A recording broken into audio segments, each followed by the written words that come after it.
Hey, entrepreneurs, I want to talk to you about making a different kind of investment today, an investment in yourself that doesn't necessarily involve cash, but sometimes involves getting cash back.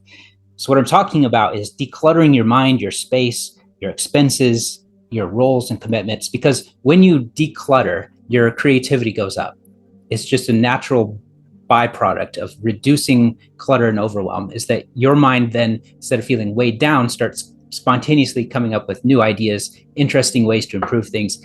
It just happens better when we reduce the clutter, whether that's just like your physical workspace, your desk, the things on your computer screen, the tabs that build up.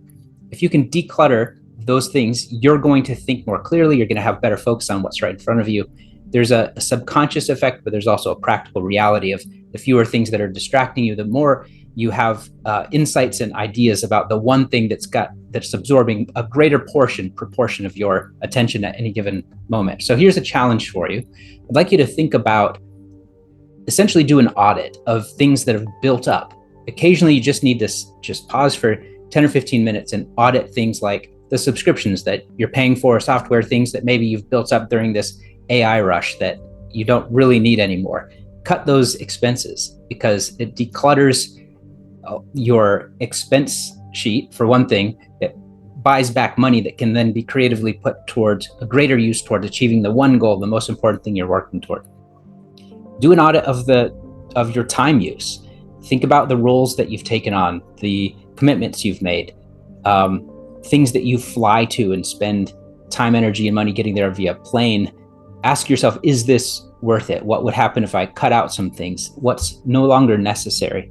Think about the different maintenance tasks that you do on a recurring basis within your organization. How imperative is it that you continue to hold that? And so if you do this time audit, you do this expense audit, what team members have we accumulated that maybe we don't really need for pushing toward our true mission right now. Doing that audit helps you to declutter, and you don't want to do this continuously because you need to stay focused on your number one highest goal, right? Using the Ramit Sethi concept. You're not going to change your life by eliminating lattes from your expense sheet. You're more likely to change your life by adding a greater, more impactful income source. So you don't want to be focused on this all the time, but occasionally you do want to declutter. You just want to do it in a concise, focused period of time where you do it efficiently. So here's your challenge for this week. Where can you just put in your calendar at some point in the next 7 days, 15 or 20 minutes just to declutter, just to ask yourself, what time commitments can I declutter?